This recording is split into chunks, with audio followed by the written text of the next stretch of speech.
Hello everyone. आज 9 मई को तुम लोग का सीए इंटर टैक्स का एग्जाम होता है खत्म। अब आज से ठीक 2 दिन बाद तुम लोग का आने वाला है सीए इंटर मे 26 का कॉस्ट एंड मैनेजमेंट अकाउंटिंग का पेपर। सो जो लोग बोथ ग्रुप दे रहे हैं, तो पहला ग्रुप जैसा हुआ बस वो हो गया। यहां पे सीए के अंदर में टाइम नहीं मिलता कि हर पेपर को आने के बाद इवेल्युएट करे कि एग्जाम कैसा हुआ क्या हुआ, क्योंकि एग्जाम एनीवेज हो चुका है। तो जैसा हुआ अच्छा हुआ हटाओ। अब अगला 1.5 डेज में कैसे प्रिपेयर करना है पूरा फोकस वहां पर जाएगा। तो अब ये वीडियो में हम लोग पूरा डिस्कस करेंगे, प्रैक्टिकल कहां से करना है, कैसे करना है, थ्योरी कहां से करना है, क्या क्या चेंजेस या अपडेट आया हुआ है, किस तरीके से डे को प्लान करें। तो लास्ट तक देखना, तुम लोगों को सारे क्वेश्चन का आंसर मिल जाएगा। सबसे पहला बात, आगे बढ़ने के पहले कुछ छोटा छोटा अपडेट जो कॉस्ट में आया हुआ है। ऑल्दो हमारे रेगुलर लेक्चर्स में मैंने ऑलरेडी बता रखा था, पर जो लोग का बहुत पहले लेक्चर दिया हुआ है तो वो लोग के लिए, हालांकि मैराथन में मेरा अपडेट किया हुआ है, स्टिल हम एक और वापस से रिट्रेट कर रहे हैं कि मिस्टेक ना हो जाए। पहला अपडेट, जो हमारा कॉस्ट शीट हम लोग बनाएंगे, अगर मान लो कॉस्ट शीट का कोई क्वेश्चन आता है, तो एक जमाने में इंटरेस्ट कॉस्ट कॉस्ट शीट का पार्ट नहीं होता था, पर जैसा कि मैं पिछले 1 साल से वीडियो लेक्चर में बोल रहा हूं, संग में मैराथन में मैंने अपडेट किया, और बाई चांस इंटरेस्ट कॉस्ट आया वो कॉस्ट शीट का पार्ट बनेगा। कहां पर बनेगा देख, जब सीओजीएस तक तो हम लोग निकालते थे, raw material, direct wages, direct expense, prime cost, factory overhead, gross factory cost, ऐसे करते करते सीओजीएस तक आया। लास्ट में ऐड करते थे admin overhead, general, selling and distribution overhead. उसके बाद एक सेपरेट लाइन आइटम बनकर आ जाएगा इंटरेस्ट एंड फाइनेंसिंग चार्जेस, तब मिलाकर आएगा कॉस्ट ऑफ सेल। यानी आज तक हमारा कॉस्ट शीट कुछ ऐसा था। अब कॉस्ट शीट के अंदर में इंटरेस्ट कॉस्ट अलग से सेपरेट लाइन आइटम बोलकर हम लोग दिखाएंगे। डन। ध्यान देना, ये इंटरेस्ट किसी ओवरहेड या किसी और लाइन आइटम का पार्ट नहीं बनेगा, as a separate line item आने वाला है कॉस्ट शीट के अंदर में। ठीक, तो मिलेगा क्या खाली कॉस्ट शीट चैप्टर में? नहीं, कोई भी अगर हमारे चैप्टर के अंदर में, जैसे मान लो ऑपरेटिंग कॉस्टिंग में टोटल कॉस्ट निकालना है, उसमें भी अगर इंटरेस्ट कॉस्ट दिया हुआ है तो एक सेपरेट लाइन आइटम बना के हम लोग इंटरेस्ट ऐड करेंगे, तब मिलाकर आएगा टोटल कॉस्ट। यानी इन शॉर्ट, अब इंटरेस्ट कॉस्ट कॉस्ट स्टेटमेंट या कॉस्ट शीट का पार्ट बनेगा in all the chapters except in chapter reconciliation. याद करो एक चैप्टर था रिकंसिलेशन, जहां profit as per financial and costing को रिकंसाइल करते थे। वहां फाइनेंशियल के लिए पीएल अकाउंट बनाते थे और कॉस्ट का प्रॉफिट कैलकुलेट करने के लिए कॉस्ट शीट बनाते थे। तो अगर कॉस्ट शीट रिकंसिलेशन वाले चैप्टर में बनाएंगे ना, तब इंटरेस्ट कॉस्ट नहीं आएगा। बड़ा वियर्ड बात है, ये हमारा सी इंस्टीट्यूट का स्टैंड लिया हुआ है, हम लोग को फॉलो करना है। पूरे कॉस्ट में हर जगह इंटरेस्ट कॉस्ट कॉस्ट शीट का पार्ट बनेगा, पर रिकंसिलेशन चैप्टर में जब कॉस्ट शीट बनाएंगे, इंटरेस्ट कॉस्ट शीट का पार्ट नहीं बनेगा। यानी पीएल के अंदर में इंटरेस्ट आया, कॉस्ट शीट में नहीं आया, इसलिए प्रॉफिट का डिफरेंस हो गया, रिकंसिलेशन में वो चला जाएगा। डन। तो कॉस्ट शीट के अंदर में इंटरेस्ट आएगा, पर रिकंसिलेशन में जब कॉस्ट शीट बनाएंगे कॉस्ट प्रॉफिट कैलकुलेट करने के लिए, इंटरेस्ट पार्ट नहीं बनेगा। अब मेरा एक और जो छोटा सा अपडेट है ज्वाइंट एंड बाय प्रोडक्ट का, वो ज्वाइंट एंड बाय प्रोडक्ट के अंदर में याद करना बहुत सारा मेथड होता था टू अपोर्शन ज्वाइंट कॉस्ट, जैसे कि हमारा physical unit method, average unit cost method, reverse cost method, NRV method, sale value split off, ये सब। तो पहले हम लोग क्या डिस्कस किया करते थे कि हमारे रिवर्स कॉस्ट मेथड में sale value of final output में 3 चीज माइनस करते थे, profit, selling and distribution, admin overhead, general nature and post separation cost. पर एनआरवी के अंदर में sale value of final output में से सीधा selling and distribution, post separation cost ही लेस होता था। करेक्ट। पर पिछले 2-3 टर्म के आरटीपी एमटीपी पास पेपर में इन्होंने क्या बात बोला कि अगर बाई चांस हमारे क्वेश्चन में प्रॉफिट भी दे और एनआरवी निकालने बोले तो प्रॉफिट भी लेस करेंगे। हालांकि जो हमारा रिसेंटली कंक्लूडेड बैच था फॉर May 26, उसके अंदर में हम लोगों ने इस चीज चेंज को इनकॉर्पोरेट कर लिया था, पर जिन लोग का उसके पहले का बैच लिया हुआ था, तो ध्यान देना, reverse cost method NRV method अब सेम हो गया। दोनों ही केस में प्रॉफिट माइनस होगा, तो जब प्रॉफिट दिया है एनआरवी निकालने बोला तो माइनस कर देंगे। मान लो प्रॉफिट नहीं दिया तो क्या माइनस करेंगे? कुछ माइनस नहीं करेंगे, पर प्रॉफिट दे तो एनआरवी निकालने के समय लेस कर देगा। जाना यहां तक? बस इतना सा अपडेट करना था। अब सीधा शुरू करते हैं, हमारा किस तरीका से हम लोग को 1.5 डेज में प्रिपेयर करना है।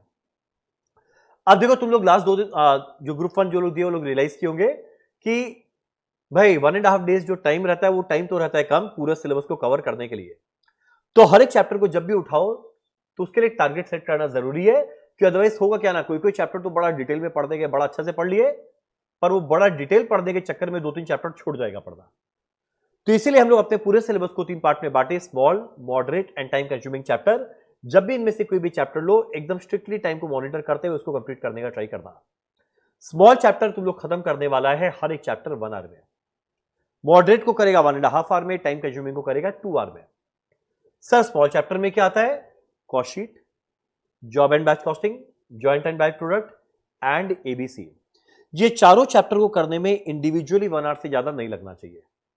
जब करो तो ज्यादा फोकस करना कॉस्ट शीट में, जो बैक कैलकुलेशन करके परचेज निकालते थे, और 2-3 टिपिकल क्वेश्चन था जो हम लोग का एकदम आखिरी में बुक में था, वो सब जरूर देखना। जॉब एंड बैच कॉस्टिंग बड़ा सिंपल चैप्टर है, जहां पे जॉब कॉस्ट शीट बनाना है, कॉस्ट शीट बनाया, factory overhead, admin, selling overhead का परसेंटेज निकाले, वही परसेंटेज अगले साल के कॉस्ट शीट में यूज किया। एंड बैच कॉस्टिंग में ईबीक्यू का एक क्वेश्चन कर लिया एंड इवैल्यूएशन ऑफ अल्टरनेटिव का कर लिया, काम हो गया। हमारा जॉइंट एंड बाय प्रोडक्ट में ज्यादा इंपॉर्टेंट है वैल्यूएशन का, treatment of by product, super important. जब बाय प्रोडक्ट आया, पहले बाय प्रोडक्ट का वैल्यू निकाल, टोटल जॉइंट कॉस्ट में से माइनस कर। एंड मेथड में ज्यादा इंपॉर्टेंट है sale value split off and NRV. ABC में झमेला नहीं है, कोई 1-2 क्वेश्चन करना काम बन जाएगा। अब एबीसी में स्पेशली जहां पे टोटल ओवरहेड नहीं देता था, ओआरआर देता था, तो इस ओआरआर को यूज करते थे ट्रेडिशनल कॉस्टिंग से ओवरहेड निकालने का, उस तरह के क्वेश्चन को जरूर देखना। मॉडरेट के अंदर में आता है material, labour, cost accounting, record, operating and budget. Material के अंदर में स्टॉक, क्या बोलते हैं, स्टॉक लेवल का 4-5 फॉर्मूला देख लिया, maximum, minimum, ROL, danger stock, average stock, ये सब। अगला EOQ and evaluation of alternative and store ledger का कोई क्वेश्चन देख लिया, काम हो जाएगा। लैंडेड कॉस्ट एबीसी में बस एक ही क्वेश्चन दिखता, उससे ज्यादा नहीं। लेबर में झमेला नहीं है, लेबर टर्नओवर का कैलकुलेशन कैसे करते हैं वो देखा, प्रॉफिट का loss due to labour turnover वो देखा, हेल्थ से लोन का कोई क्वेश्चन किया, डन। कॉस्ट अकाउंटिंग रिकॉर्ड में रिकंसिलेशन बढ़िया से करना, लेजर पहले पढ़ा हुआ है, कॉन्फिडेंस से तो करना, अदरवाइज खाली जनरेटिव पढ़ना, उससे काम हो जाएगा। ऑपरेटिंग कॉस्टिंग में वैसे देखो करना तो सारा चैप्टर है, पर ज्यादा फोकस ट्रांसपोर्टेशन, हॉस्पिटल, होटल पे।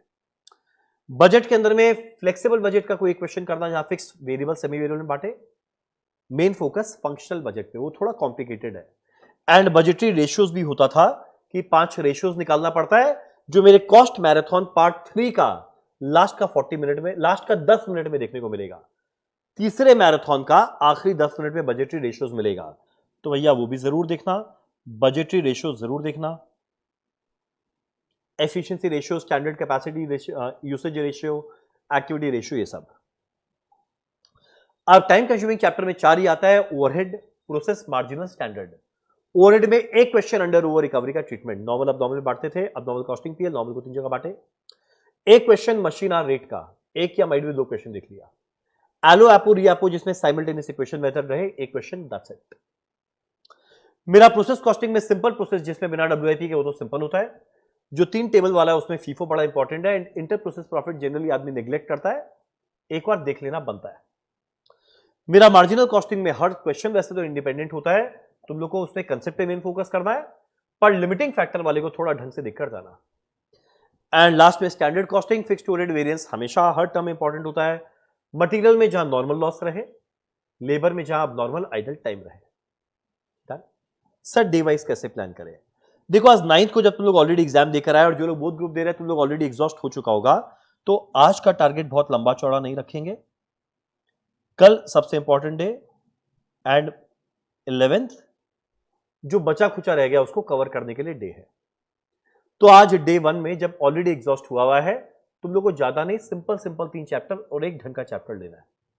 आते ही सबसे पहले उठा लेना कॉस्ट शीट, जो सबका फेवरेट चैप्टर होता है, 1 आवर। अगला कर लेना job and batch costing, 1 hour. अगले कर लेना बजट, 1.5 आवर। एंड मार्जिनल का शुरुआत कर देना। अगर आज पूरा हो जाए वेरी गुड, अगर आज पूरा नहीं हुआ तो कल डे 2 में सबसे पहले उसे कंप्लीट करना। जो ब्रैकेट में लिखा हुआ है ये सारा कैटेगरी ए चैप्टर है, और बी वाला ब्रैकेट में भी लिखा हुआ है। तो अगर ये 4 चैप्टर पूरा करता है तो आज के दिन 20 से 25 मार्क करके सोएगा। डे 2 का स्टार्ट करना फ्रेश चैप्टर प्रोसेस कॉस्टिंग के साथ। जैसे ही प्रोसेस कॉस्टिंग किया, संग संग में जॉइंट एंड बाय प्रोडक्ट कर लेना, उससे रिलेशन है। देन लगातार इजी चैप्टर मटेरियल, लेबर कर लिया, ऑपरेटिंग। अगला करना एक बड़ा चैप्टर ओवरहेड, ओवरहेड करते ही एक्टिविटी बेस्ड कॉस्टिंग करना, उसके संग थोड़ा रिलेशन है। इसके बाद स्टैंडर्ड कॉस्टिंग, लास्ट में कंक्लूड करना कॉस्ट अकाउंटिंग रिकॉर्ड के साथ। ये सीक्वेंस ट्राई करना मेंटेन करने का, इधर उधर भी किया तो कोई गुनाह नहीं किया वो भी चलेगा। ठीक है, टारगेट करेंगे ये 2 दिन में खत्म करने का पूरा सिलेबस। पर अगर बाई चांस पूरा सिलेबस ना हो पाए, मान लो 1-2 चैप्टर बच गया, तो कोई भी लेफ्ट ओवर चैप्टर 11th के लिए आ गया, तुम्हारा एग्जाम तो 2 बजे, घर से निकलोगे लेट्स से 12:30 बजे, रेडी होने में मान लो लगेगा 1-1.5 घंटा, तब भी 11 बजे तक तो पढ़ने का फुर्सत रहेगा। तो जो 11 तारीख को सुबह 5 घंटे का टाइम है, उसमें थ्योरी के लिए मैं टाइम डिवोट करता हूं 1.5 आवर to 2 आवर जरूर करना। और अगला कोई लेफ्ट ओवर चैप्टर बचे तो उसको कंप्लीट करना। तो बोले सर थ्योरी करना है, आज तक नहीं पढ़े, क्या करना है? एकदम करना है। पहला पार्ट हमारा कॉस्ट का थ्योरी का बेस्ट पार्ट, यहां वर्ड टू वर्ड याद करने का जरूरत नहीं है, कंसेप्ट समझा, कीवर्ड्स अगर तुम लिख दिया तुम्हारा काम बन जाएगा। और इसके लिए ज्यादा नहीं, मैंने एक सुपर 25 थ्योरी का वीडियो बनाया जो इसके डिस्क्रिप्शन में मिल जाएगा, उसको रेफर करना तुम्हारा काम बन जाएगा।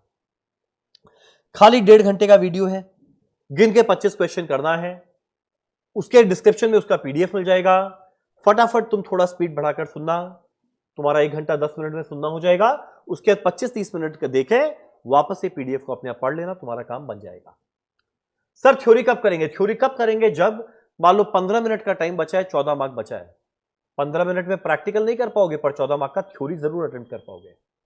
या मान लो कोई बाई चांस एक प्रैक्टिकल डिफिकल्ट आ गया, तब तो थ्योरी सेफगार्ड बनेगा ना, तो थ्योरी जरूर करके जाना। 1.5 घंटा लगेगा, पर भैया तुम्हारा एकदम निश्चिंत रहोगे कि टाइम का शॉर्टेज और प्रैक्टिकल डिफिकल्ट आया तब भी तुम थ्योरी कर पाएगा। पक्का करके जाना। प्रैक्टिकल कैसे करना है? देखो प्रैक्टिकल को करने का 2 अप्रोच है। सबसे पहले कंसेप्ट फॉर्मूला पढ़ना है, 2 अप्रोच है। अप्रोच 1, अपना नोटबुक निकालो, उसका जितना कंसेप्ट है वो पढ़ लो, जो फॉर्मूला है वो देख लो, वो करने के बाद जो एलडीआर क्वेश्चंस है वो करो। कैसे करें सर? नोटबुक खोला रहेगा, पास में बुक खोला रहेगा, कैलकुलेटर, रफ पेन, पेंसिल रहेगा, पेन रहेगा, बुक में पढ़े क्या लाइन है, क्या ट्रीटमेंट होना चाहिए, जरा फटाफट कैलकुलेटर में कैलकुलेट करना, और नोटबुक में देखना वही किया हुआ है, पेंसिल से टिक मार दिए। अगला लाइन पढ़े क्या होना चाहिए, वही किया हुआ है, फटाफट टिक मारे। ऐसे जल्दी जल्दी आगे बढ़ते जाएंगे। ओनली एलडीआर क्वेश्चंस, पर any one question from every chapter, any one question from each chapter तुम लोग को लिख कर करना है।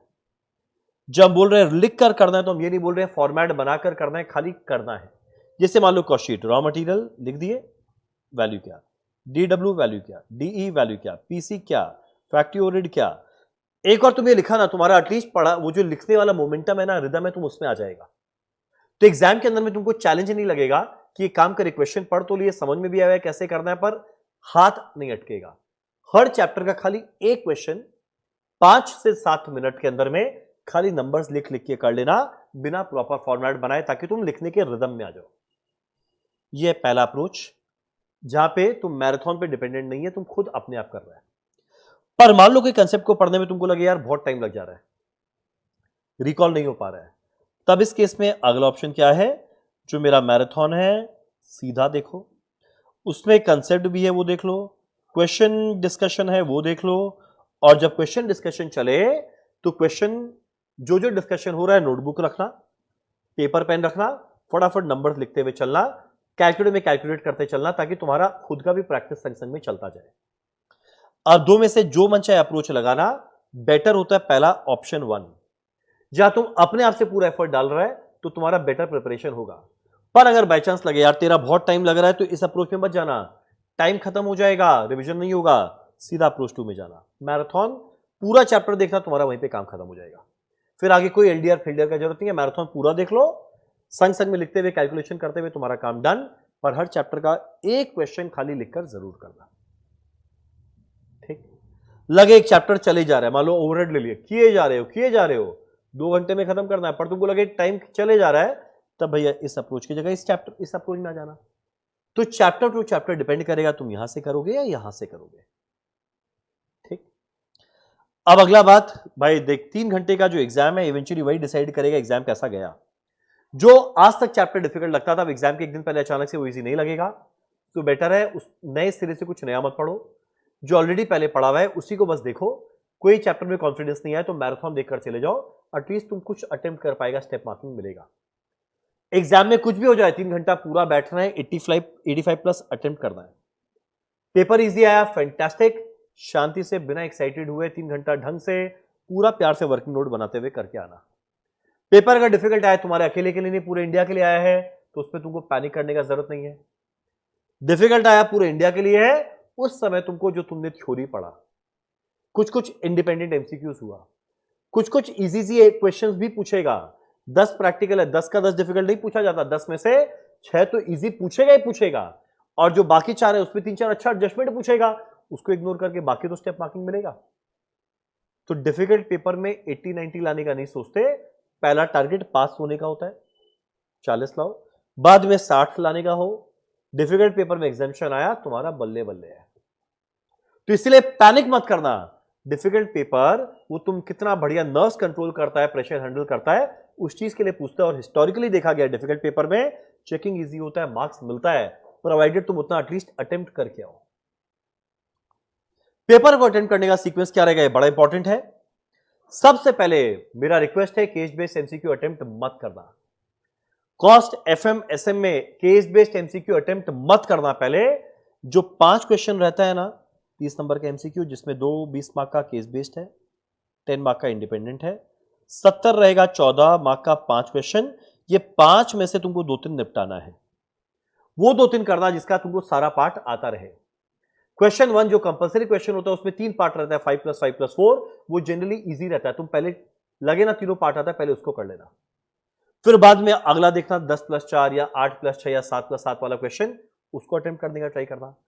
तो पहला 3 क्वेश्चन तुम डिस्क्रिप्टिव वाला उठाओगे, उसके बाद एमसीक्यू में जाना। एमसीक्यू में पहले इंडिपेंडेंट वाला करना, 5 अलग अलग एमसीक्यू 2-2 नंबर का, वो इजी होता है, फटाफट होगा।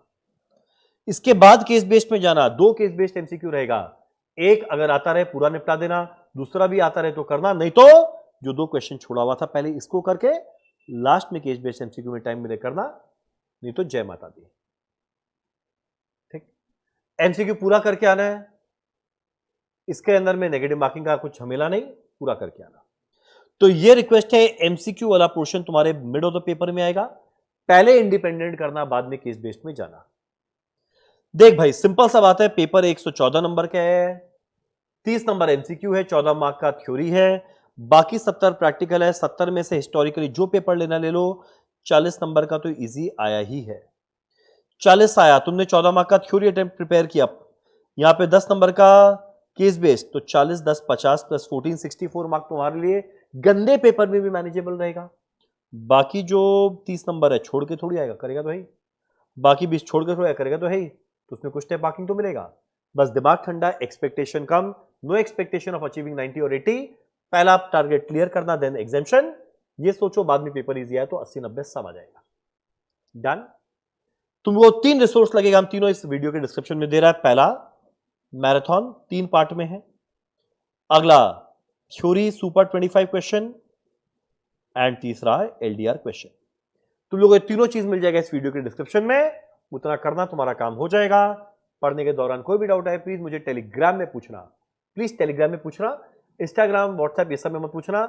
अब कहां जाके इंस्टा में खोजेगा क्या डाउट आया, टेलीग्राम में पूछना जो मन चाहे डाउट आए, और बढ़िया से पढ़ना, एग्जाम फैंटास्टिक जाएगा, बस पढ़ना मस्त।